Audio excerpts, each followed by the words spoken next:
A few thoughts here, which I just put on paper this morning. I met with some people who had been in straight, whose kid had been in safe, and I watched the tape last night of safe in Orlando, which I knew nothing about. And I must tell you, we must be rational, we must be reasonable, we're going to be kind to one another here. This is an emotional subject, but I'll give you my bottom line to start with. There's simply no justification for this kind of behavior. None whatsoever. Not by straight, not by safe, not by kids, not by anybody. Not drugs, not criminal behavior, not mental illness, not sexual promiscuity can provide a basis for this kind of treatment of our young people. Had these inmates been recently captured SS guards at Dachau, the laws of war and the moral precepts that govern modern civilization would have prevented us from treating those captured SS guards in this fashion. We have to think about that. I didn't intend to start this way, it's just that I looked at it and said, how can this be? These activities have been imposed on our own children, aided and abetted by the leaders of the country, by leading doctors. Some of my best friends, Harvard-trained psychiatrist, Bob DuPont. I took him sailing on my boat. I only take friends sailing on my boat. A major backer of straight. Mrs. Reagan, President Bush, not the current President Bush, and parents across the country have done this. I am puzzled as to why they did. Why did these leaders do it? Why did these parents do it? Well, we have some here. They're going to talk about that. I'm also puzzled as to why,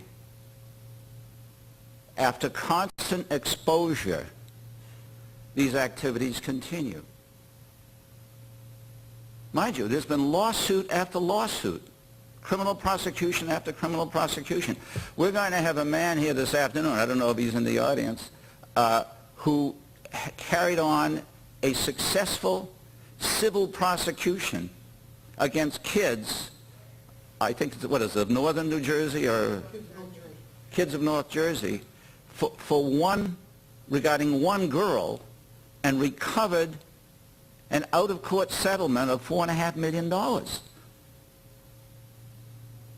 He's going to tell you that during the depositions, the lawyers on the other side became silent. They were so stunned at the testimony they were hearing. He says there was no ordinary shuffling of paper. They didn't want to hear this. They were thinking this could happen to my kids. Now, with all that exposure, why does it continue? Why isn't there outrage? Why aren't there mass demonstrations? Why aren't there hearings before Congress? That's a puzzle. That's a puzzle. And I wrote a book. Why doesn't the world do what I said? Do what I say? The book's there. Read it.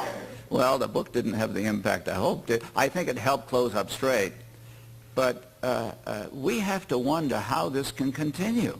Now, again, what's fascinating is there are many people who still think it's good. That's part of the problem. That's part of the problem. And we have to listen to them to say, well, why would you think this is good? I offer one small key to the puzzle. One small key. I think that many good people have been convinced that civilization is collapsing, and it's collapsing around their children. That the values of the 60s are corrupting the society. By the way, how do they know about the values of the 60s? They were part of it. Ask them how many joints they smoked or what they sniffed. And they say, well, I know about that. I don't want my kids to do it. But I don't know. I don't know why. But the feeling is that what is happening in the society will destroy their children. And they see their children trying drugs or think they tried drugs or acting outrageous and get convinced that they're going to die. And they love the kids and they say anything necessary to save my children. And the leaders of the country have been part of this scare. And that's the core of the war on drugs. The core of the war on drugs is to save the children. And as a result, almost any program is necessary. During the Vietnam War, we heard the phrase, we had to destroy the village in order to save it. Well, some parents have said, I've got to destroy my kid in order to save him or her. I think that's part of it. I think that's part of the main reason. But it is a puzzle, and I think we have to figure out why. Now, the major purpose of this conference, as you know, is to try to understand this. I thought I understood it until these people disturbed me. And, you know, I should be at my house on Cape Cod, but for you people. You realize that. We've got to figure out why this is, and we've got to figure out what can be done about it. Certainly, there are kids in trouble with drugs, with other problems, with mental illness. And we've got to figure out how we can help them. But what is clear, in my mind, is that this kind of behavior doesn't help them. It may help a few, but I doubt that it helps them. I think it harms more than it helps. That's why we've coined the phrase drug treatment abuse. In the name of drug treatment, children are being horribly harmed. Now, because of the reaction we got, we've had to broaden it to say treatment abuse, because there are people who are being put into institutions for other reasons besides allegedly that they use drugs.